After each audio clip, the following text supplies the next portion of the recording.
welcome back to the Evolving Hunter podcast. Thrilled that you're here. I think we're going to have a great show today. Very thankful to have Francis Reishus with us. He is a awesome hunter and an all-around great guy. So Francis, thanks so much for joining me for a good old conversation this evening. Thanks, Jay. It's good to be here, man. I love it. Absolutely. So I'd love to give you a chance to introduce yourself. What do you do for fun? Who are you? What's the details? My name's Francis Reishus. I'm out of Montana. What do I do? I think I like Liam Neeson, have a series of skills that make me a deadly person, and hunting is one of them. And so I think I get asked this question a lot. I ask deep questions about people and like, who are you? What defines you? And I'm a great husband on good days. I'm a great hunter in good snow. I think that all around that I'm a happy-go-lucky guy who likes to spend a majority of his time outside chasing animals. I always have so much fascination when I talked, and I'm sure this is not a unique theme, so I'm not going to spend much time on it, but I live in the East. I've always lived in the East. I've never hunted in the West. So every time I get a chance to like have a good conversation with a Western hunter, I feel like I get to like peek right on like a different side of something that I really don't know a whole lot about, but it's so different. And so I always find it fascinating to have conversations with Western hunters. We could go into that, but that's a great theme. I was just in Vermont and I have this infatuation of dark timber, big hills, tracking in snow, like the New England way of deer hunting, the Benoit. Yeah. I want to do it. And so when I was there, I spent a lot of time like snooping in woodlots and trying to see, how does one do this? So yeah, I'm infatuated with the East. But I have the exact same, but inverse, right? The idea of sitting up high and glassing for a long time. I could glass here, but I'd still see 50 feet, right? I would be at a huge disadvantage for sure. That is one thing I spend a lot of time doing, is that I have a glassing butt pad, and that's the thing you need in the West. Actually, it's legit. Yeah, so. That's the thing I don't know anything about. It seems cool, but anyways, neither here nor there.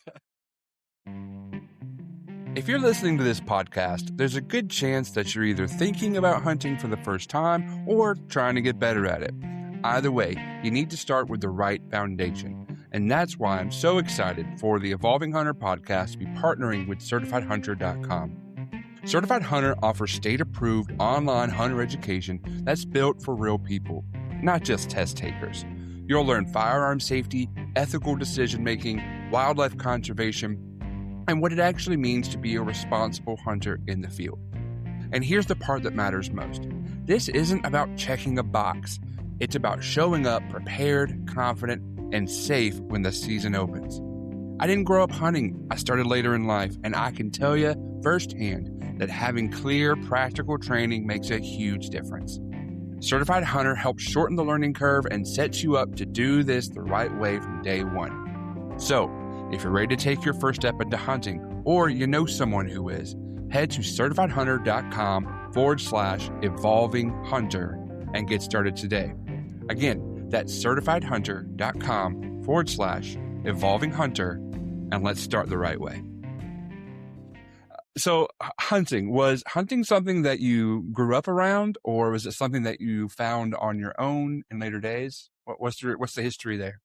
Oh man, I grew up on a ranch, and we had a cattle ranch, and I didn't know what eating beef was like until I met my wife, and she took me out to get a ribeye. And now I'm a little bit jaded, but I spent my life doing it. My dad brought us along, and it was the coolest, most fun, most interesting thing a kid could do. And my dad would kill, back in those days, he could get 3 deer tags and he could kill 1 elk. And then when we started hunting, it was like the only thing we ate. It was the only thing I knew. And so we have pictures of us as kids, barely able to walk and or ride bikes, and we have 22s. So from that moment on, there has been stirred in us this passion of chasing animals. And really cool, my dad being a rancher, like the stewardship part of it too, which is fun. So from day one, not a late onset, which I'm jealous of, those people are like so bright and fresh and shiny, which is so encouraging. In Hunter Ed, they talk about the evolution of a hunter, and I'm in like the second to third chapter. So yeah. You finished the evolution, came back around, Yeah. restarted it.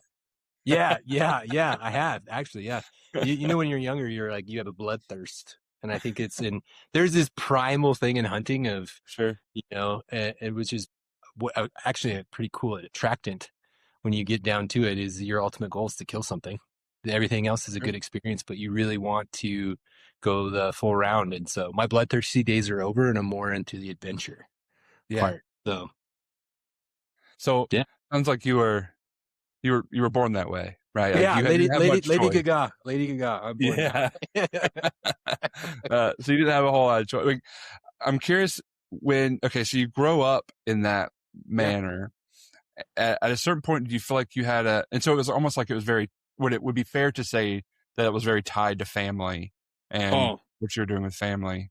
At what point did you feel like, okay, and this is becoming my thing as well, and make that transition where it's your thing, or has it? I don't know. I'm making assumptions. That's such a great question. When you're a kid growing up in it, you don't know any different, right? Sure. And you just see your dad disappear for the month of November, and you're like, what is this? And we had horses growing back up then, so we grew up with wall tents, wood stoves, propane lanterns, and I have like this. It gives me goosebumps talking about it now. I get emotional about it too, because hunting to me is the family and the culture around it, and then somewhere down that line is this great food. It can be simple but fantastic.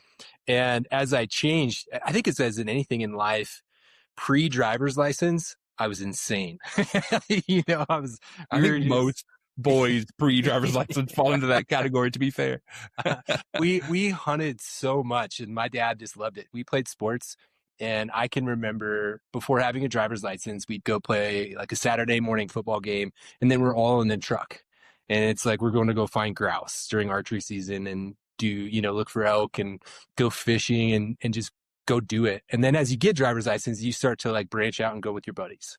And then you're like, yeah, this is fun. We're out. We're going a little crazy with driver's license. And then I've actually circled back to primarily hunting with my family. I went out, branched out, found different groups to hunt with and enjoyed and loved that. And just for no other reason have migrated back to my close knit group of brothers and my wife. That's awesome. I feel like you may have answered this a little already, but I'm curious if someone were to ask you what hunting means to you now, how would that differ from when you felt like you were in that growth stage of hunting? Oh, I'm going to keep saying these are great questions. It was about the kill. Like, I wanted to kill animals, and I thought I have some really good stories of like gut checks on this, especially when you're bringing in people who are not as experienced in the hunting world. And I had this pressure of the hunt is the kill. And if you don't get a kill, your hunt is terrible. That was awful. And so I've been bordering on this hunt is success and success is killing, like balance board. And I thought I was doing really well of pursuing the adventure and getting out there. And I drew a mountain goat tag this year, and you spent 25 years of your life, you want to kill this animal. And it almost drove me crazy. It was incredibly difficult. It was incredibly frustrating. And my Liam Neeson skills were pushed to the test. And it humbled me. It humbled me as a hunter. It brought me back to, you have just been so frustrated throughout these last 2 months of hunting, but you've lost sight of what hunting means.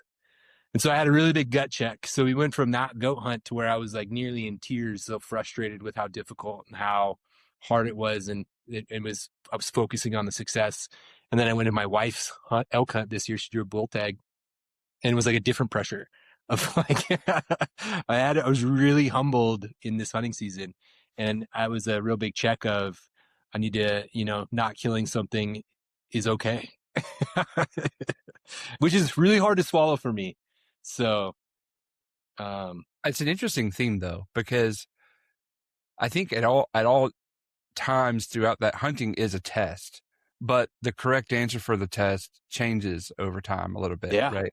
yeah. Particularly in that when you're a new hunter, you're really focused on building those skills. And so, And you don't even know it yet, right? yeah. Like, yeah, So that's yeah, why, like, if you are able to harvest something, that does show you that you're doing well on the test because yep, you're trying to develop the skills.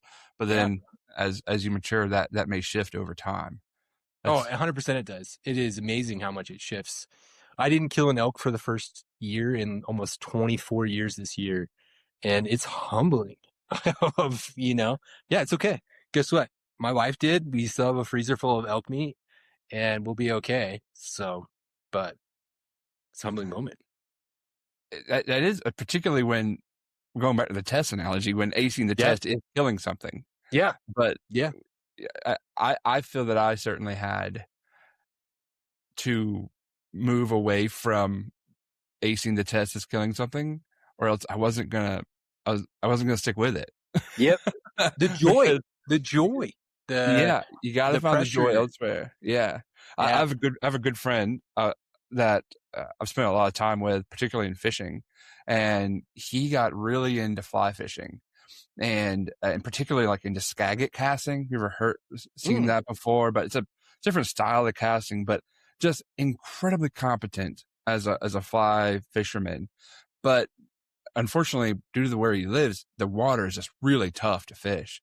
And I think he went like 3 or 4 years Yeah. of fishing all the time because fly fishing has its challenges and didn't catch a thing at all.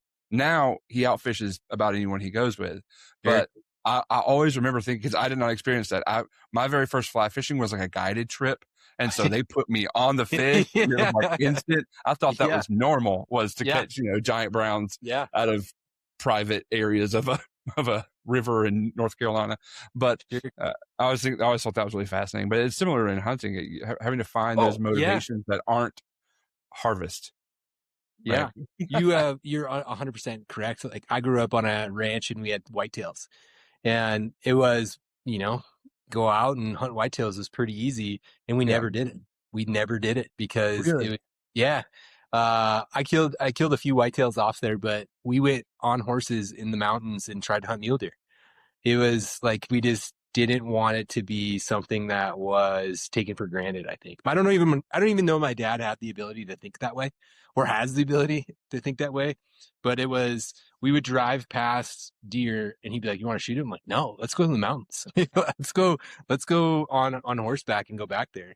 We had some good opportunities to shoot some whitetail there and we did, but like your first deer, you want to go kill your first deer in a place that you love. And so we shot like that, but other than that, we would go and do it in the mountains. But now we've kind of reversed.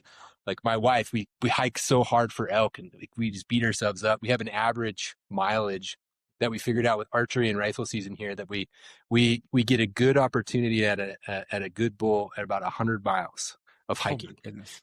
And so, and we switch in rifle where we're very opportunist, even in archery we are too. But so we beat ourselves up in rifle or elk season. And then when we want to go kill a deer, my wife says, "Can we go to the ranch?" I would just like an easier walking, a little lighter paced. That's so funny. And not again to call out East versus West, but what a uniquely Western problem. Because I live in South Carolina. Guys would lose their minds if we were to go out and have like a pretty solid understanding they're going to get a whitetail. Because that's really, that's what we have. We're spoiled rotten in that whitetail deer hunting. But for a novice hunter, there's two things. One, that ease is so helpful with that initial success. But two, now she's spoiled rotten. Now she's pretty spoiled, and we've had really bad EHD, really low deer numbers the last handful of years, and so we've had to work really hard to find like a buck. So it's changing even more. So quite incredible. That's awesome. So when you grew up on a ranch, and I think we've had this conversation before, and I want to bring it up because I thought it was super cool. So, you live in the ranch is in grizzly country. Oh yeah, correct. So yeah. We have more grizzlies and rocks than we do alfalfa. So that's insane. we could What's sell that like? Like, paint me a picture of what living. I'm jaded. I'm so jaded on it. It's amazing. It's so cool. My dad is a pretty difficult dude.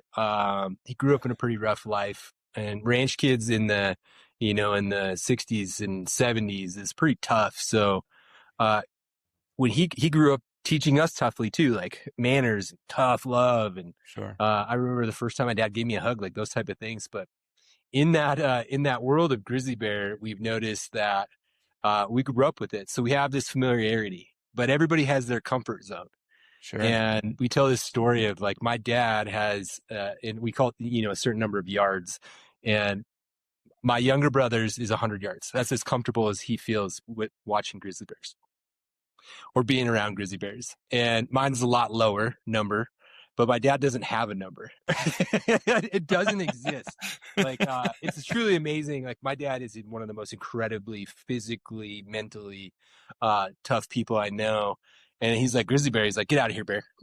He's like, we're fixing fence and a great big boar's walking down to us. And my brother's in the side-by-side boogieing out. And my dad's got a hammer and, putting staples in. And he's like, oh, get out of here, bear. Walks right on top of him. No big deal. Get out of here. And he has these crazy hunting stories of riding down the trail and running into a sow and cub, those type of scenarios, and just never losing his cool. And so we archery hunt the ranch quite a bit, and it's difficult. It's a word. My wife is just completely like, she has nightmares that's how I'm going to die.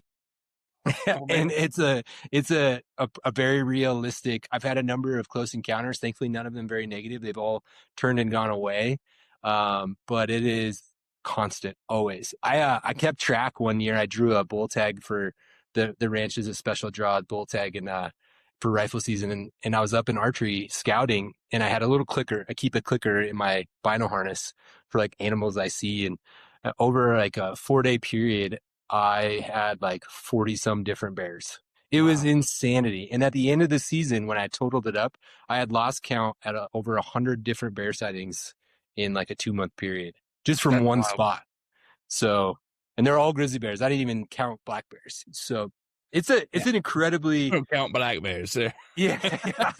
Well, and you think about here in Montana, novice hunters, grizzly bears are everywhere. And so you really have to, like, as a novice hunter coming into it, there's a real fear and a paranoia that comes with it. And even I have moments of like middle of the night in a tent and you hear noises outside type deal. But my dad just shows this toughness. I'm trying to emulate it. He's like, they won't bother you. They don't care about you. They just want to get away from you. But we've had the ones that scare me, they're sows with cubs. Sure. And I've had a couple run-ins sow up on some and seeing sows with cubs, and whoa, not good. So yeah, I couldn't imagine as a new hunter, but even as a novice hunter, you can't go now and find elk or find critters and not have grizzly bear stuff going on. So wow. Yeah, we have a ton of grizzly bears. It shocked my wife when I first brought her up there. It's like, this is so much better than so much better than a national park. So large predators on the landscape that you're somewhat competing with. 100%.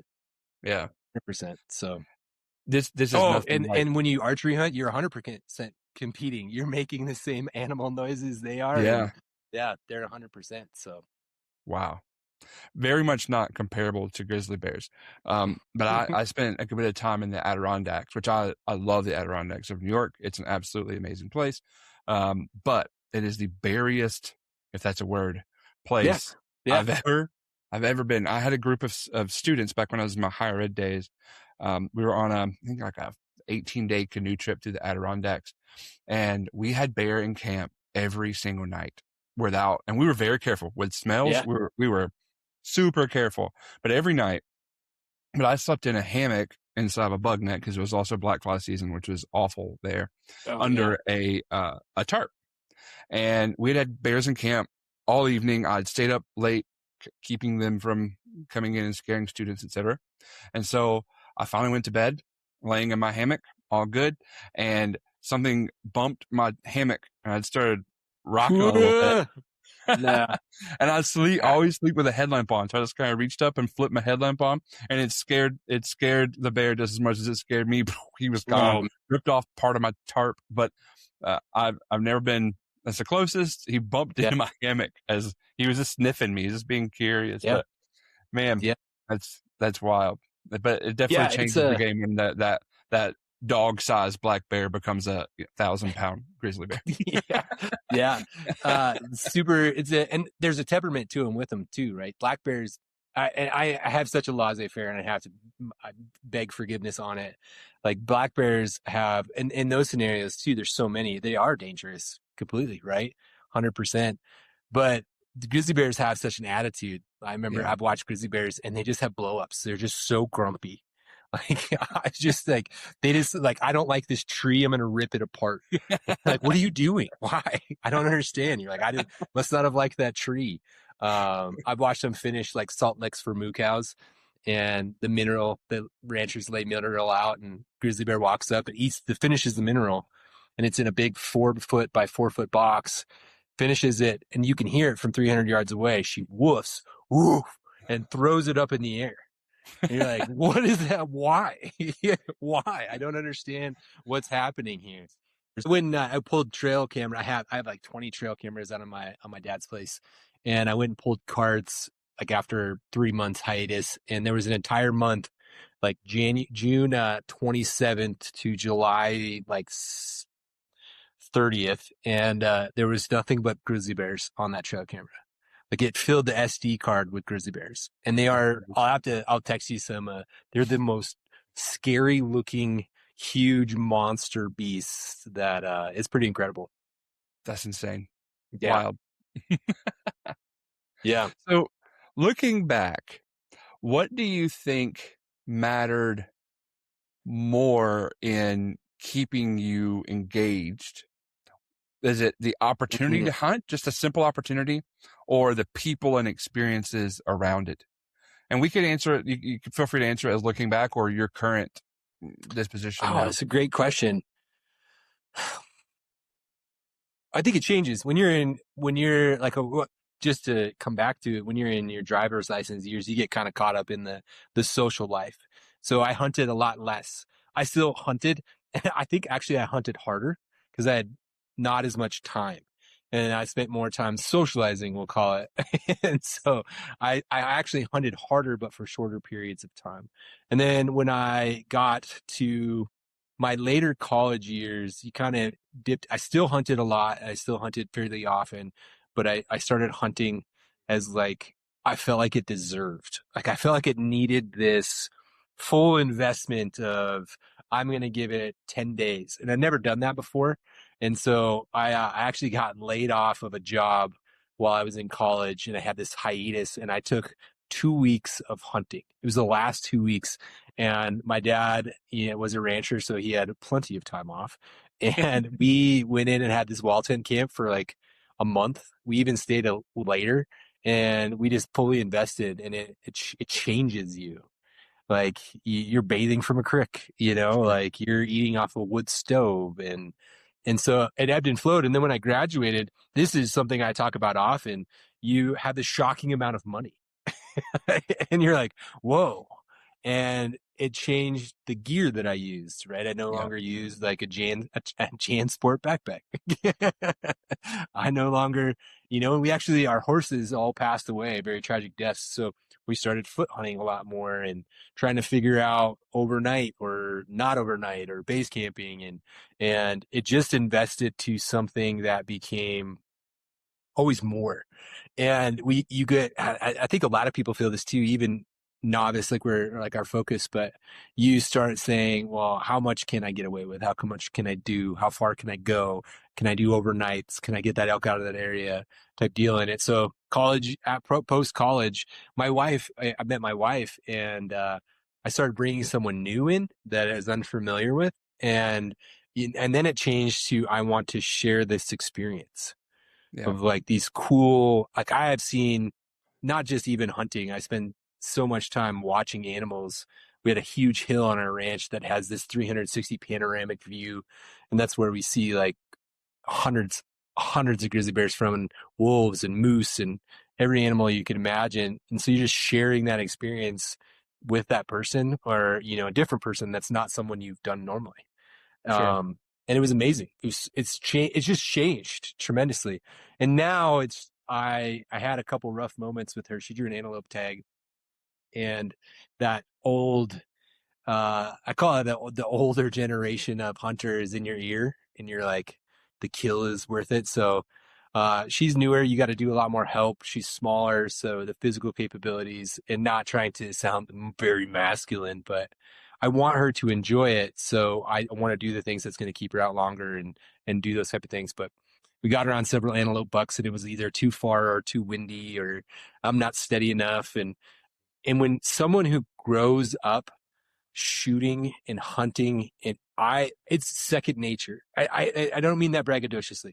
I have the Liam Neeson skills. Like, I don't even think there's no process that goes through my mind that I could even tell you of when I am in the red zone of hunting. It doesn't even cross my mind. It's all physical reactions, like looking for rests and am I steady and you're breathing and all these things. But for someone like my wife, it's all brand new, and you're like, uh, it's right there, shoot it. And there's nothing more repulsive to a new or novice hunter and someone in their ear going, shoot it now. It's gonna run away. And we had a really good moment. I tell this actually in some classes that I teach. We had this moment where it was the fifth antelope buck. Anywhere, I mean, her effective range is about 150 yards is where she feels most and is most comfortable. And this buck was at 77 yards. I remember ranging it downhill, laying prone, like the most perfect, beautiful. But I had been such a huge pain to her for the day that she looked over her scope, and it was about 200 yards from private, which is actually a huge topic I like to talk about for hunters and novice hunters, is animals hang on private public boundaries. They're not dumb. So it was 200 yards away from private, and she's like, it's too close to private. I don't want to shoot. And so she told me this over her scope, and I threw myself back in a tizzy fit, and I landed right in a cactus. And it literally filled my butt with cactus. And she just got up and walked back to the truck several miles. And my father-in-law was there, and he's laughing. And it made for a real awkward father-in-law moment when your wife won't help you pull the cactus out of your hind end. But, I wish I could say I made that story up, but it's so true, and it bit me in the butt. And Literally. 100%. And my younger brother was on a different hunt with us, and he's like, dude, you gotta stop. You have to stop. Like, this pressure in her ear, and that caused her some target panic. She missed one of the biggest whitetail bucks I've ever seen in my life, and I just like. You lose it, you do. There's this thing that comes with big antlers, and unfortunate or fortunate, but it is what it is. And I was in her ear. I'm like, shoot it now. Ah! Same thing with this antelope, and panicked. And now she has this like jerk when she shoots. And so it's all for me, 100%. But the next weekend when we went to go out and chase antelope again, I was like, you ready to go? And she's like, no, I would never go hunting with you again. That was the least fun I've ever had in my life. Why would I want to go do that? And so it was like this huge gut punch. And I would say that was the time when I changed my MO around the hunting world of like, and it's really cool of like, I have my wife, and it's more of the adventure. It's more of just going out and having a good time, eating good food, making mountain mochas, which are coffee and hot chocolate mixed together on the mountainside. It's single-handedly one of the greatest drinks ever made. It's become this experience of like, I want her to enjoy it and have fun, and that's what it is. But then, if you've ever watched The Last of the Mohicans, is like my brother and I, when we're together, it's deadly. So I have this, like, I have this hunting with my wife and hunting with people who are less experienced moment where I can rein it in, and like, I'm here to just absorb it in. But when I want to get that blood fix of, I'm like, I call my younger brother Remington. I'm like, you ready? He's like, let's go. And I have a foot in either world of the deadliness and the adventure. You know, I'm here for the camaraderie And I think I have a good mix of both. When I want to go and we need to kill something because we're getting towards the end of season, I'm like, Rachel, did you get your fill? And she's like, oh, I had a great time. I'm like, Bram, let's go. And we go hog wild. We live under tarps and no stoves, and we just go try to get it done. So we've gotten a little bougier since then, but yeah. That tends to happen. And yeah, as you these get things, older, hot teepees is the most amazing thing. It's changed our late season hunts like crazy. So yeah, I ebb and flow. I have a foot in both worlds, and it's a good happy medium for me as far as like my evolution of a hunter. You know, yeah, I can sit, and I have gotten to be. I love the camaraderie. I love camp. I love setting up camp. And that's something it's so funny. Like we were talking about earlier, you're kind of envious of what other people have and what other people do. I want a Wisconsin, Michigan cabin deer camp so bad. Like I watch those videos. I'm obsessed with them. Right? She's like, we're watching another one of these. And I'm like, yeah, I want to go have a cabin, and I don't care what the acreage is, and just it sucks people in. And yeah. you're like, and you can go and invite, like, I don't invite people to go hunt my dad's place because it's not mine. Sure. You know what I mean? And so I don't have that authority. But if I did, I would build a cabin and I would say, do you want to come hunt deer and share this camp and have a meat pole and just share that? And that actually changed in my adult life. I went with some friends and we had a huge wall tent camp opening weekend. I'm sure for you guys too it's a big deal. It's a holiday. Mm-hmm. And we'd set up massive wall tents, and we had beast feasts where you just brought in every animal, fish, cook, fry. Yeah, it was just amazing. So we try to recreate that a lot. So, having spent time with a lot of new hunters, Yeah. can you kind of synthesize down like what is it? I'm trying to think how I want to ask this. Like, what are the essential skills in your opinion that a novice hunter can focus their learning in to give them I don't know if a higher percentage of success is what I want to base it off of, but Sure, yeah. a higher level of enjoyment even. Because when you're doing things well, it's easier to enjoy them.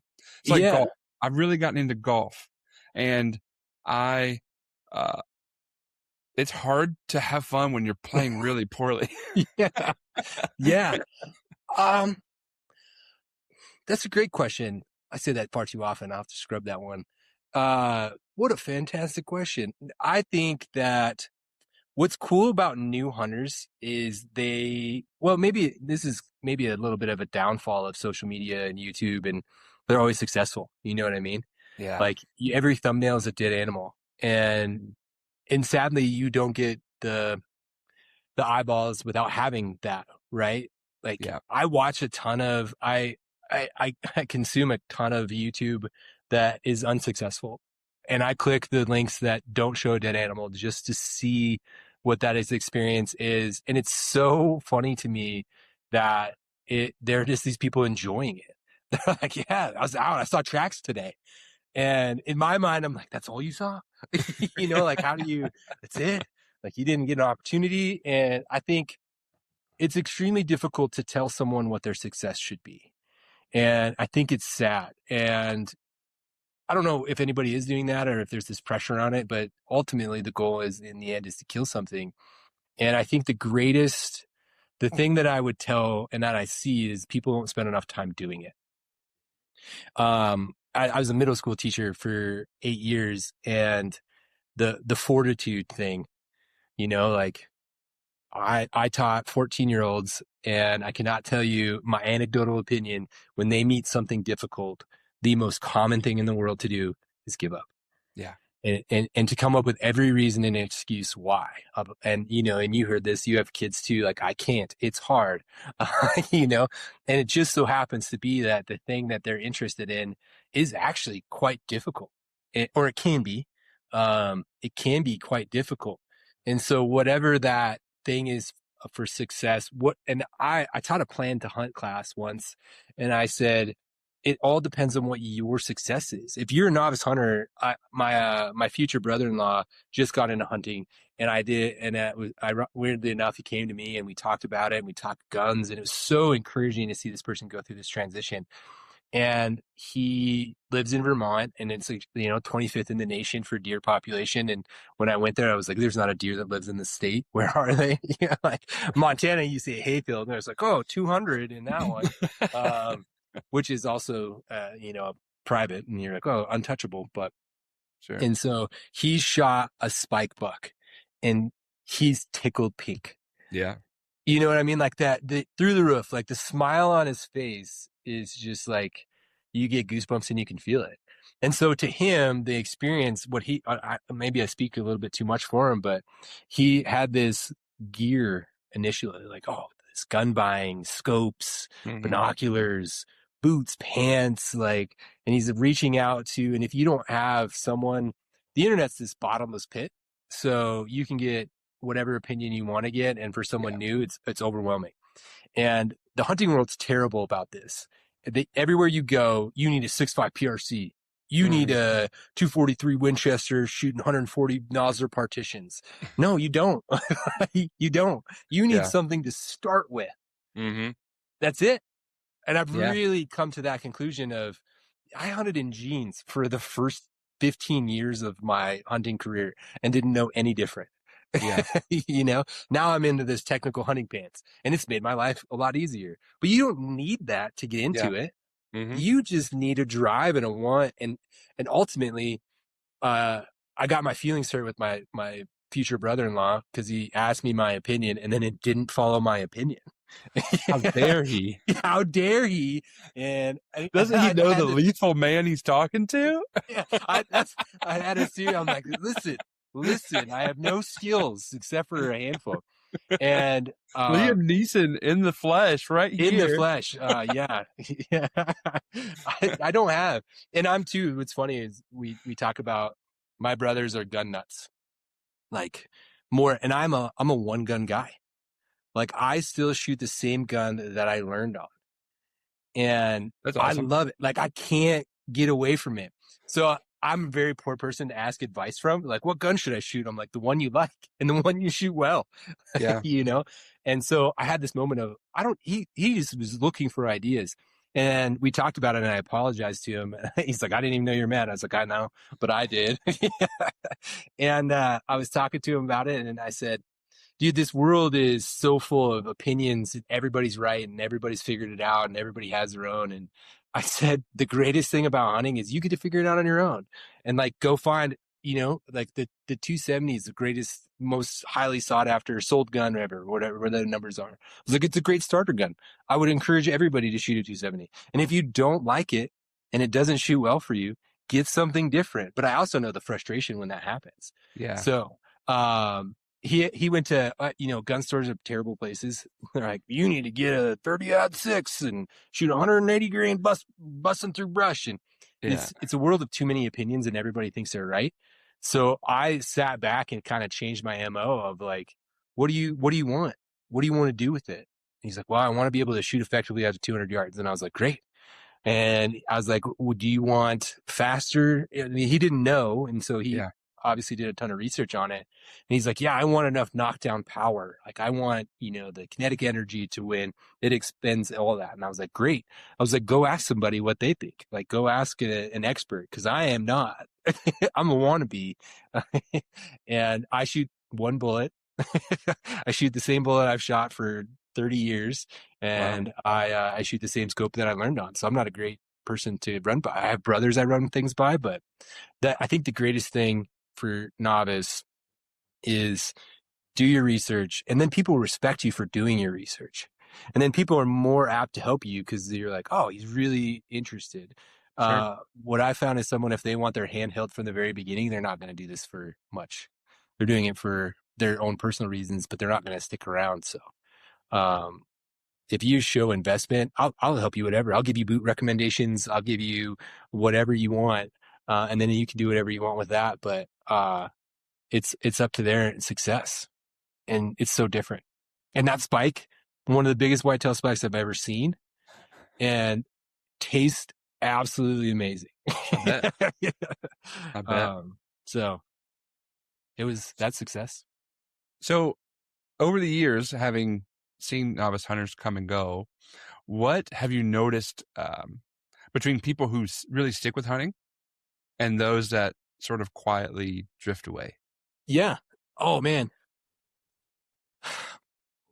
Here, maybe it's situationally different, like very high public land state, lot of quote unquote access.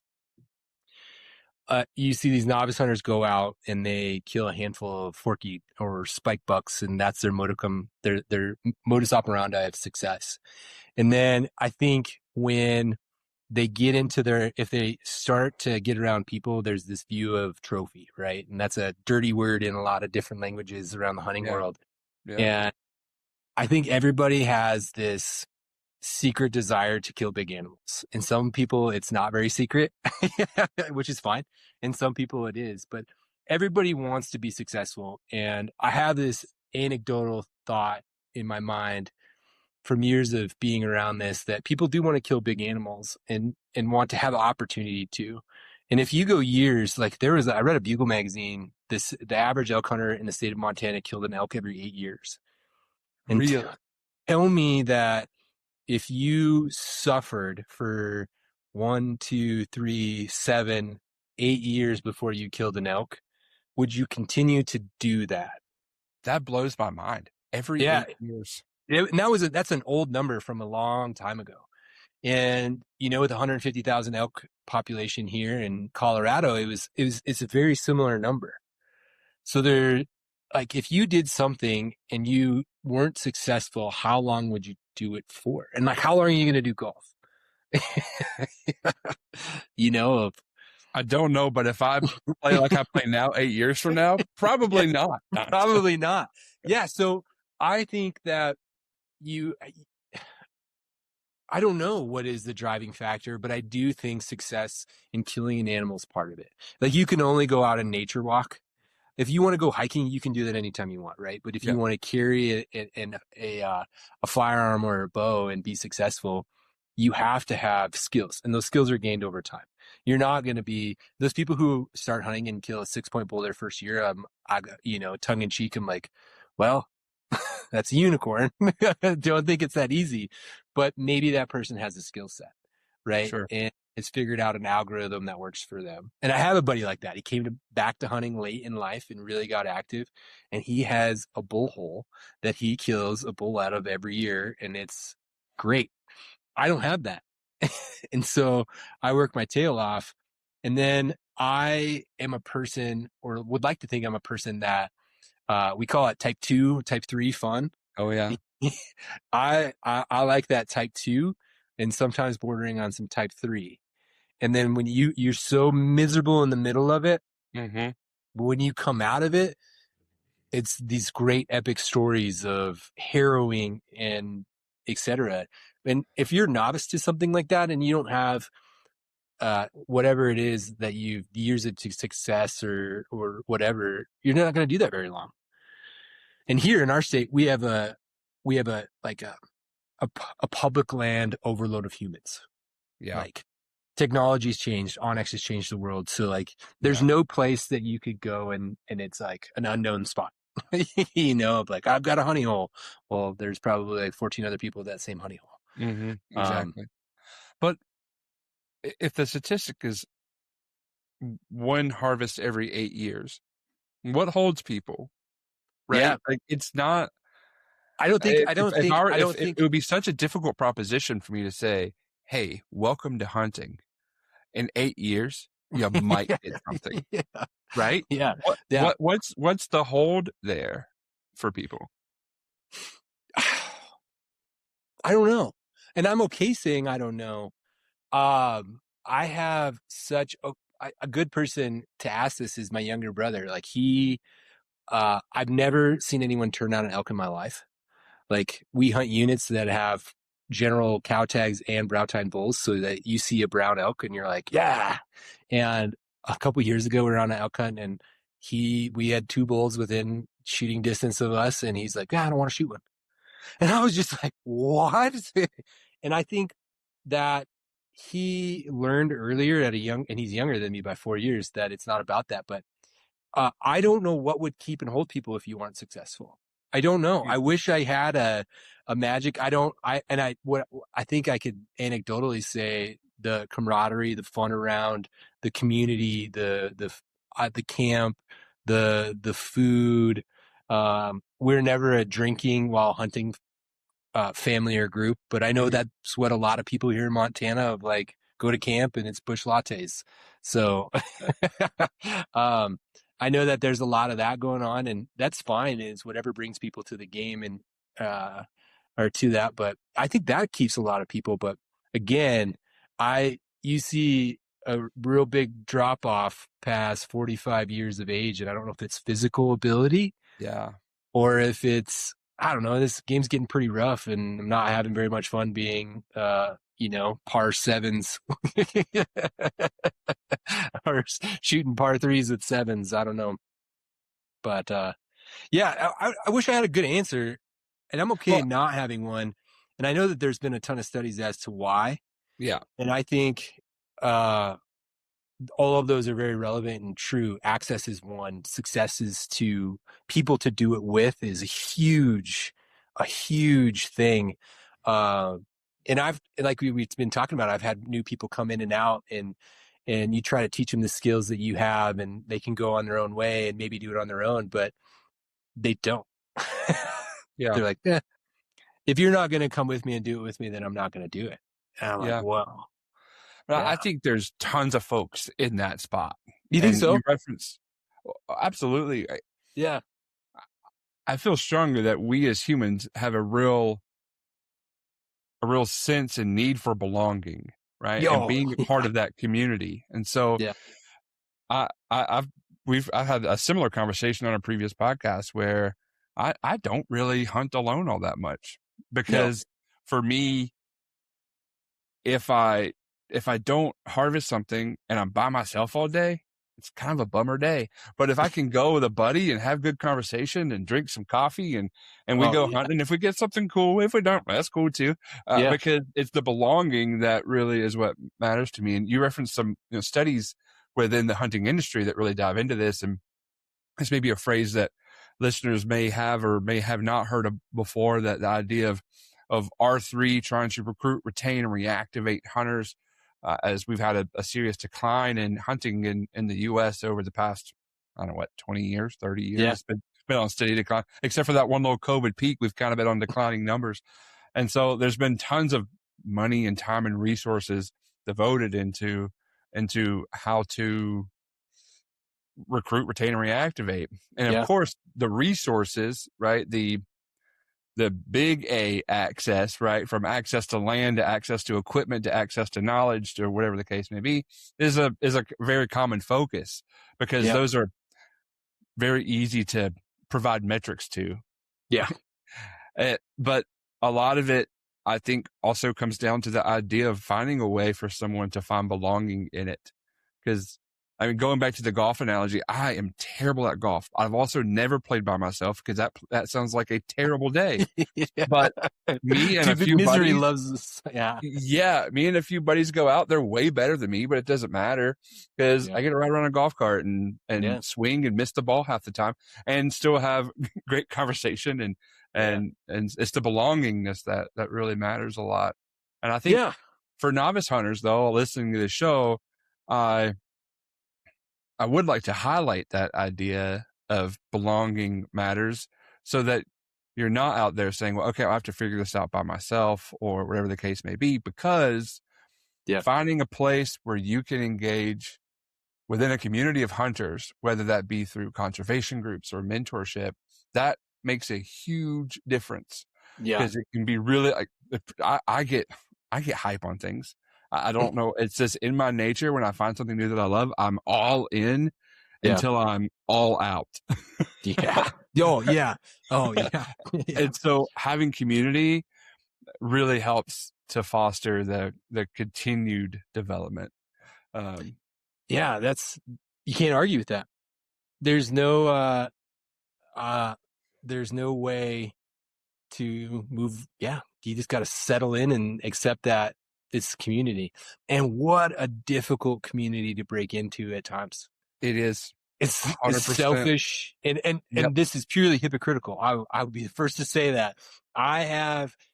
There's a series of reasons why, which are all very valid. Like, I worked really hard to get the elk and deer that I do, and taking someone and then having them, you hear these breakup stories where they're like, I'm in your spot, and you're like, no, stop. The goal is to teach you skills and the ability to go out and read maps and do that on your own and try to figure it out, and the success that comes from that. But if I just take you to a spot that I know elk habituate, and you come in with me, and then, and I help you in that way, then you just either quit after that or don't go find your own spot. Well, come on, man, that's no good. But how do we, as a community, like ice fishers too, like ice fishermen, I'm gonna close that door of that hut. You knock on it, I'm not answering. Like, what lure are you using? It seems like it's this inherently closed door, which is okay. But teaching middle school for 8 years and seeing 150 to 180 school kids a year, right, coming in, and through that year, the number of kids who hunt got lower and lower and lower every year. Yeah. They're not interested in it. They don't care. And then you have some parenting who don't care either, right? Like, they're playing this fine line of choose your battle, and do I want to wake my kid up at 4:30 and drag his hind end or their hind end out of bed and be cold, be miserable at times, and be unsuccessful at times too. And they don't. So it's shocking to see. I paid attention a lot this year as I was hunting, and I hunted quite a bit. I didn't see one kid. And that, to me, I didn't see one. I didn't see one kid in the field. And it kind of shocked me, where I actually paid attention and looked around me in the pumpkin patches of orange, and I didn't see one kid. So, and I know they're coming back later when they have time and money and more interest. I know they will be, but at what skill deficit? And how is that landscape going to change for them in that next decade of their life as they're figuring out? And unfortunately, with technology being what it is, it's not as cool. It's not as cool. And the kids that are invested on are animals. You know what I mean? And they're not novices by the time they get up, and they're going to do it for life. Yeah. I wish everyone had the same ability to get introduced to the outdoors. And it wasn't even hunting. Like, we would hike up on the hill and look for animals every night. And that was our fun. Like, we're going to load up backpacks and we're going to walk up the mile to the hill and glass for animals until dark, and we're going to walk back. It had nothing to do with hunting, but it was this introduction, and it keeps me in. I do the amount of time I spend behind a spotting scope or binoculars, just looking with my wife with a Kindle in the passenger seat, is insanity. It's like our happy place in the world is doing that. And I don't know. My question to novice hunters is, do they feel that way too? Do they have those feelings of like, I love looking at animals. I'll look at a herd of elk all day long, one herd, and watch them and the dynamics. I've been known to watch, the falcons bring dead animals back to their babies for an entire day, just laying on the ground with binoculars. I'm like, that's cool. Do they find it cool? I don't know. And I'd like some answers to those questions for people, because as soon as you have that, then your success level is low and everything is joyful and it's easy to have fun and do it that way. But hunting alone's not. Yeah. For some it is, but it's not for novices. It's not for new hunters. And as you get older, it's not for me. Yeah. I think the only answer to that question is it depends, right? It has to be a giant sliding scale, because the motivations for getting into hunting are so variable, right? I think a lot about the adult onset hunter who feels very strongly about securing protein for their family that they played a role in getting. And so it almost changes the dynamic a little bit, because they're there with a means to an end, not necessarily because it's a passion. But those folks are just as much hunters as you are, right? And I am. Right? They are a part of the community. And so finding that the happy medium that can work for as many people as we can, I think is important. And I feel like I'd be challenged on that, right? There's a lot of Dude, folks yeah. that maybe say, we don't need new people. My In spot's already full, right? in the West, you'd be drawn and quartered. Yeah. The retention and activation, and some of it's valid and some of it's not. I think Yeah. there's temporary highs and there will be very big lows. And I think those big lows will come for us. And then we're going to have some real big issues with conservation funding. We're going to have some real big issues with caring. We're going to have, I think it's coming faster. That tsunami is coming a lot faster than people are thinking. 100% agree. I'm buckling up for it, and I'm really trying hard to gain that interest. And we do, we invite people over and have game feeds and try to stir that outside of the hunting season as well. And I don't do a very good job of bringing in new and novice hunters as much as I'd like to. I've become more selfish with my time, but that's from work and life in general. And everybody has kids, and then they have less time, and then as you know, you have kids. I'm over this kid-free family, so I have more ability to go do those things. And so I've actually reduced my group of people that I go do it or bring new people in, because they're like, well, I can't go this way. And I'm like, well, when can you go? Yeah. So, which is fair. Yeah. It's life. At the end of the day, though, we can argue whether we need more hunters or not. Well, I don't really think it's an argument. I think the answer is yes. But at the end of the day, for the resources that we care so much about, there's a lot riding on that. The amount of contribution, particularly even novice hunters, right? Because they're out there, they're the ones buying rifles. They're buying those items that lead to the Pittman Robertson funds, and they're buying licenses, and it's needed so that we can continue to have this amazing conservation model that we have in the U.S., ones of which we're very fortunate to have. And my position, where I work in hunter ed, I get to talk with other countries and how their hunting is going in the hunter ed. And I feel fortunate every time I get to have those conversations, because we've got it good. We're doing good, and we need to keep that train going. And not that I'm saying I just want, we need new hunters because we need more money. While that is true, right? It's also something I want people to share in, because it's a long serving thing in the American culture. But I'm two different states, and I know back east those numbers are crashing real hard, and we're going to see it even more with the baby boomer generation, like coming to the physical ability. They might buy licenses, but I don't think they go on the field, right? Yeah. But it's so shocking to me, like when I go out west and go to a trailhead now out here in Montana, it's full. It's full in archery, it's full in rifle season, and it's crazy. And so I get in this weird conflicted, like, man, I just want to go where I don't have to. And there are times and places, and I figured out some algorithms to get around that.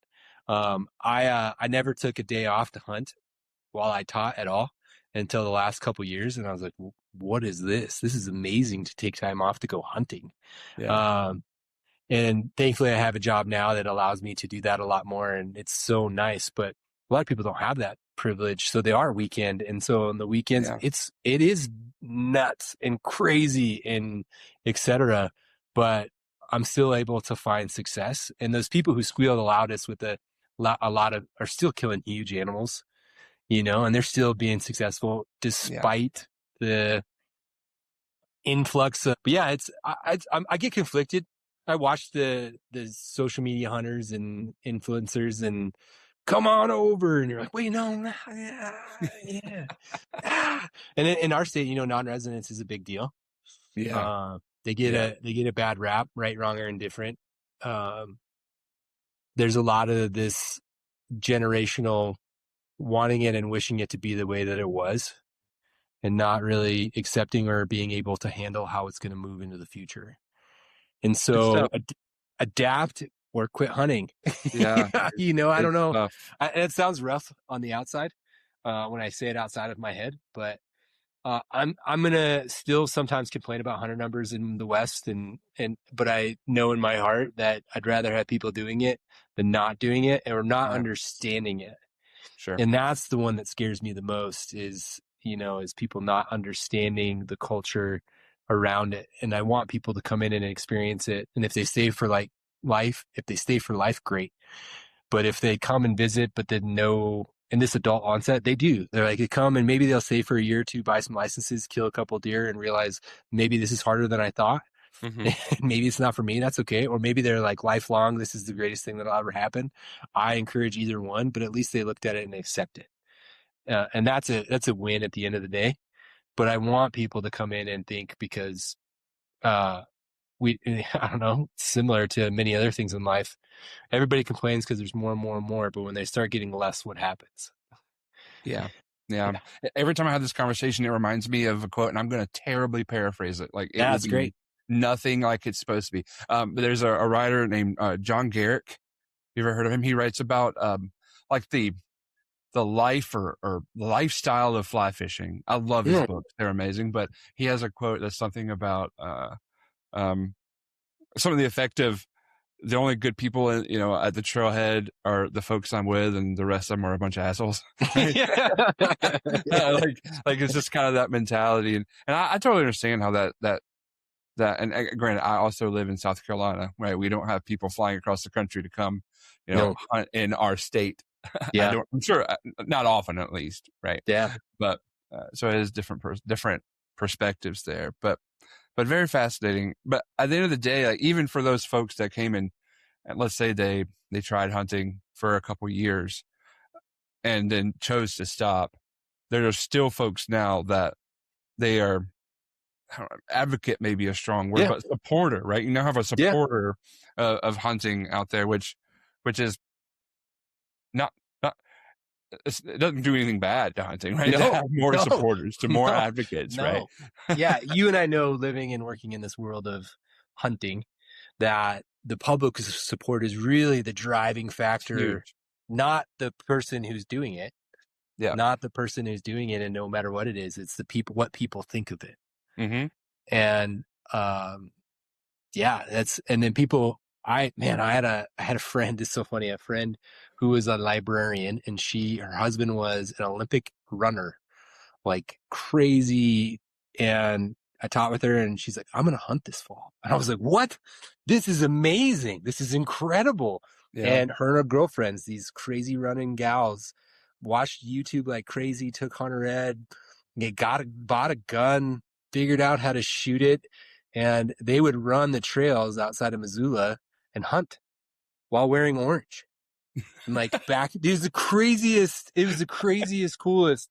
And to the best of my knowledge, she killed a buck and was done. And she's like, they butchered it. Like these 3 gals in their late 30s, like butchered it up, early 40s, had YouTube and were crying on the side of the trail and butchered up the, field dress, got it home, butchered it at home, did all this stuff. And we're like in tears. And it was the most visceral, cool moment they've ever had. And they'll probably never hunt again. But they will view. And she's like, I'll never probably do that again, Francis, but it was one of the coolest experiences that I've ever had. Every time I eat a piece of that meat, I have this nostalgia. But she goes, I get hunting now. Like I don't get it completely to the level of what you've invested in the time of your life, which is fair. But she's like, I know, I get it. I think I get it more. Yeah. And that's a win. Yeah, absolutely. On every realm. I'm still trying to think about running through the mountains of Montana and then stopping and shooting something. Yeah, it was I think sometimes it was a humbling moment for me of like, sometimes I get a little ego and think I'm a badass. And I think of these women running with like, they're like, yeah, we made a harness, a sling to like cross over both shoulders so it didn't bounce on the back. And they were like running 30 miles hunting deer on local trails, like just cool, crazy. As an initial into the sport, I was like, well, I'm not going to tell you what I did. It was amazing. It's pretty cool. Yeah. Well, I love the theme that we kind of hit or landed on, the idea that finding belongingness in hunting is really the idea of trying to think how I want to phrase it. It goes hand in hand with the skill building. Skill building is absolutely imperative. It's hugely important. But in order to stick with it, right, to find your place in it is an intentional action of finding community or finding your belonging. Yeah. So can I hit a plug for novice hunters? Please do. Become a trapper. Yeah. And even if you're unsuccessful in trapping, which whatever it is, that's fine. You will be better at understanding game. And it is, I trapped growing up a little bit. I dabbled in the finer arts. And then as I got older, I've done a lot more. And you see the landscape so much clearer. And you look at sign and you look at everything that happens in nature with an eye.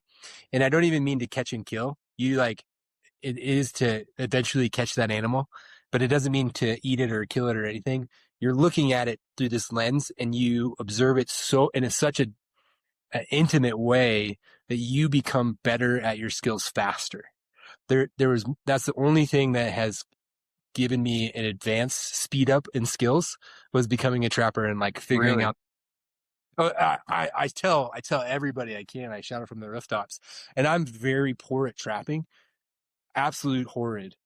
And that's okay because my ultimate goal is not to go out and trap animals. It's to go out and figure out how to be better at hunting, how to read how animals move in the landscape better, why they're moving there, when they're moving there.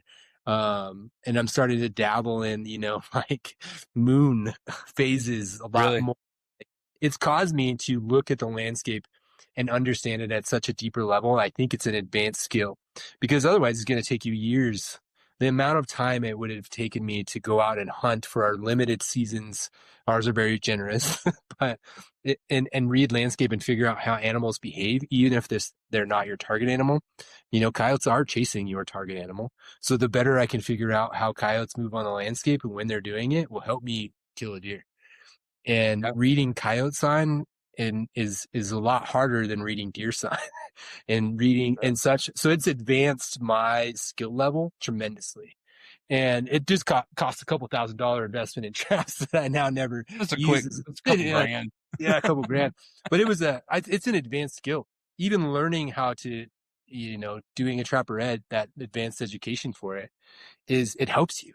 And the novice hunter, any cheat code, and it's not really a cheat code. Nothing beats time in the woods, time in the field, but it caused me to be more intimate in the landscape. And there's not a trail that we hike and bike. We were looking for moose antlers last weekend, and I'm like, oh, look at that tree sticking out, and every dog has walked by and peed on that.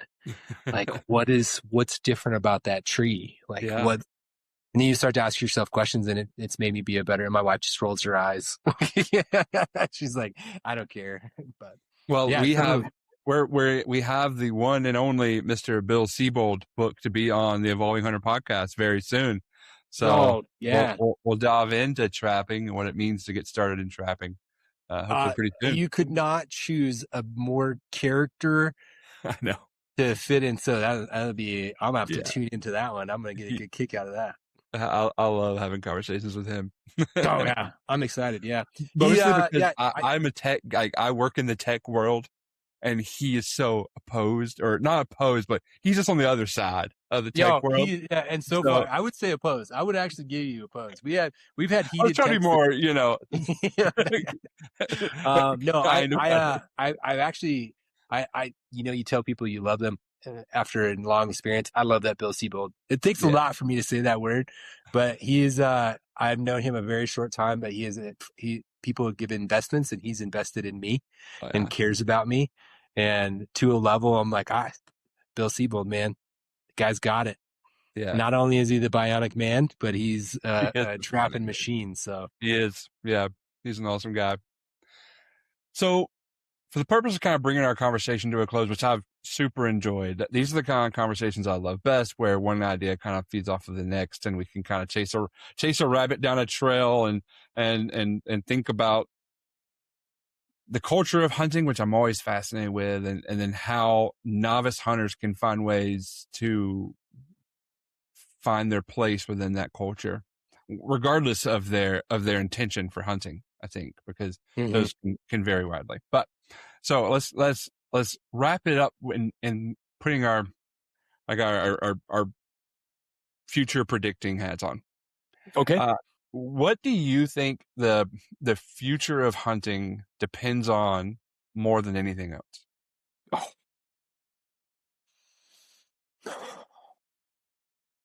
Ooh. That's a hard question to hit with no prep, I feel like. No, yeah, this is, wow. Listeners wouldn't know, but I have prep for this. This is a conversation I have at a lot of,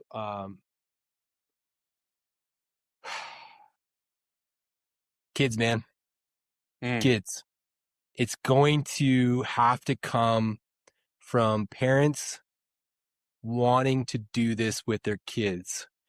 And the adults will come. We'll always have an adult onset hunter. Yeah. And I think not always. That might be a little bit too strong. I think there'll always be some interest around adult onset hunting, because as our world changes, we get a little bit exposed to processed foods and all this stuff, and there's this drive from a very open-minded group of people, doesn't matter where they fall politically, of wanting to know where their food comes from. And the closer they can get to that, hunting is the place to go. And so we'll always have that. That'll have those hills, ups and downs. But as far as the future of hunting goes, I have a very sneaking suspicion that it's a lot of parents, and maybe this is offensive, and I kind of mean it to be. People don't always expect me to say that, which is comical. I kind of do mean it to be a little bit offensive, that it's too hard and too difficult to drag their kids out into the field. Maybe that's a reason. But I also think that there's a selfishness behind it, of, if I don't bring my kids, I'll be more successful and I think that is the end of hunting as we know it. And I work across, not having kids personally, I work across the office from a guy who religiously takes his kids out, and has since they were toddlers, in the backpack, fishing, hunting, and he's dragged them out. And I am so invested in how their futures are going to go, of like, how are they going to handle the technology? And I can tell you right now, there's this argument across the U.S. of states doing away with age restrictions for getting into hunting. Yeah. And I don't think that's our fight. I think that's a parent thing. Parents need to accept. And one of the things I do talk about a lot is, the younger kids are exposed into the hunting world, the less technology they have. And you can get and capture their soul in a way and get them into this. And I do think that's going to keep hunting alive. We have to have people who are going to be willing to take their kids out, but that number is less and less every year. Yeah. And I do think people are taking their kids into hunter ed at age 12, and they're doing it because they want their kid to like maybe get interested at some point in time, and it's a certification, and it's a legal mandate and whatever. But, and you know this in your job, when they turn 16, what do they then do? They quit. They quit coming back. They don't persist. Yeah. They don't persist. And I think that there's some evidence they come back in that mid-20, finishing college, have time and money. But I think we're going to be shocked at the number of people is going to dip for us real hard as these kids coming out of COVID and coming out of it's just too competitive in nature anymore if you don't drag them out.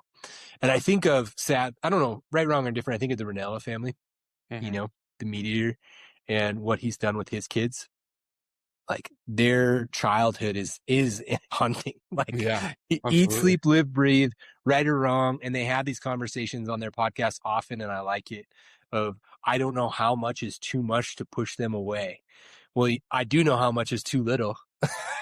We Yeah. do know how much is too little. Mm-hmm. We really do. And not going at all, they're never going to get interested. Yeah. So Oh yeah.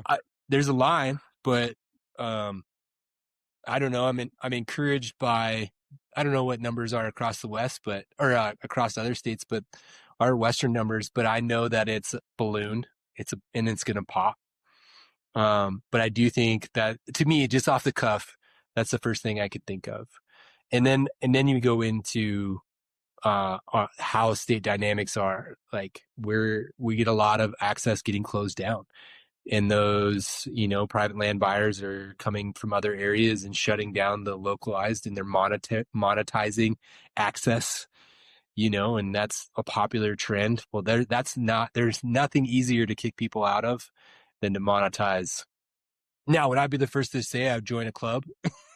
Join a hunting lease? If I had the money in a place, golly, I could do amazing things selfishly.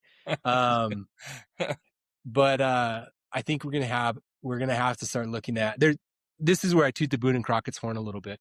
Boone and Crockett owns a ranch in Montana here, and they get young kids out into the field. Yeah. And I think they should open that up a little bit more. This is purely opinionated, and they can tell me to kick rocks, and I would. But I think they should open it up to adults that are new into that and kind of help them get that foot in the door to getting out there and being successful and seeing what it could be like. To get new kids, you have to get new adults. You know?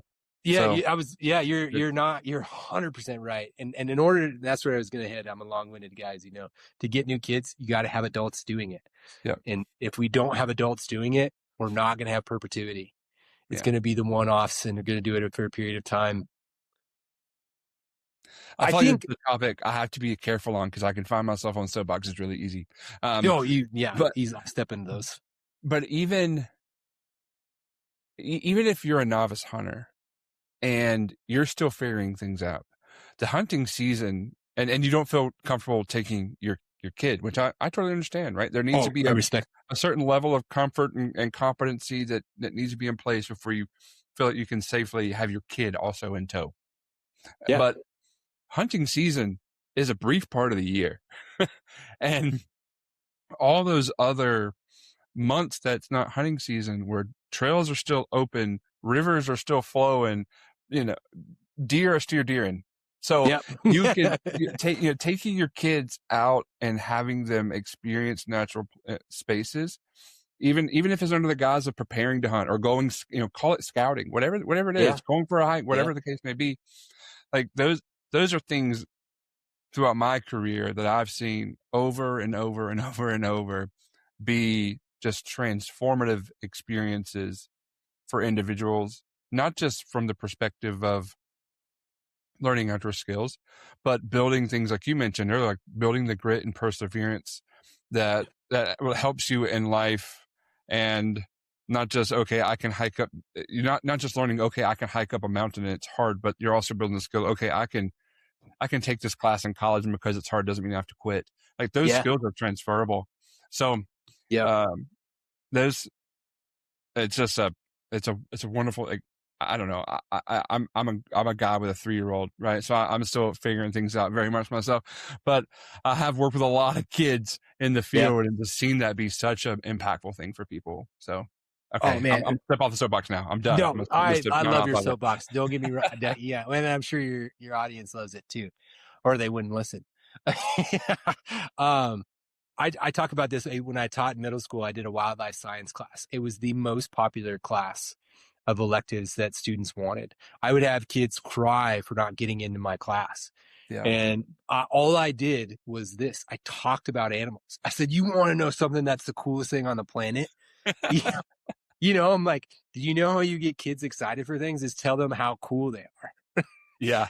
So I sat in this class, and I'm like, I talk about man-eating tigers of India and Southeast Asia. And I talk about, do you want to know how aliens exist? It's cephalopods. It's squid. It's octopi that can change and lose an arm and grow it back. I'm like, and and I tell kids the reason why this is the most fun class is me, obviously, selfishly, but two, animals are the coolest thing in the world. Yeah. Like, Yeah. and Mahoney does that talk, I wish I could do his accent on it, but he talks about the study where they threw new toys in a room full of kids, and they had like a 3 to 5 minute, like, oh, cool. And then they're fighting each other, trying to get the other toy from the other kid. Yeah. And then they threw puppies in that room, and it was like days. I am paraphrasing, but it was hours long of these kids that just sitting in this room with an animal that is, domesticated, but they're loving it. Like, there is this infatuation with humans, and the younger, and at any age, you take your kid out and you watch a hawk pick up a snake. Like, that is one of the coolest things ever. Yeah. Right. Yeah. I travel a lot. You travel a lot for work. And when I walk around in that urban area, I watched a garter snake eat a sculpin backwards and die. But like, I'm like looking for someone to share and be like, look how cool this is. I'm unloading stuff for work the other day, and I hear this squeaking in the grass, and it's a snake catching a mouse. Of like, you don't have to go far to gain interest and get exposure to it. You just got to get them out, period. Yeah. No matter who it is, novice, children, adults. And I'm a geek in that. Like, I have my nerd is watching animals and figuring out what they do and how they do it. And I do that anywhere. And I'm like, and I think it thankfully, to circle back, is how I grew up. Like, we didn't grow up with technology in the car, and we survived long road trips, which we did often, was seeing animals. Yeah. So I am wicked good at spotting game. It's like, I don't want to get laser surgery on my eyes, but I don't want to, because I don't want to lose that gift. But it took a childhood of like being surrounded by that. And we're I can't remember your age, but I think we're close. And we're boomers to the technology. So we're a foot in the 90s, which is the greatest generation ever. And this foot in technology of AI, and we're finding balance and figuring that out. But these kids are inundated, and new people, like, they're inundated to technology, their phones. And when we can get more opportunities and have a better culture around, like, get people out and seeing it, and better opportunities to go do that, I think the future will look very bright. But you look at our hunter numbers, the baby boomer generation's on the tail end. So we're set and ripe for a huge dip. Yeah. You know what I mean? As far as activities in the field based on age. So, that's great. The future could be bright. I think it's going to take a lot of work. I think it starts with a stone too, like a little pebble, like you and I. You're a bigger pebble, stronger pebble too.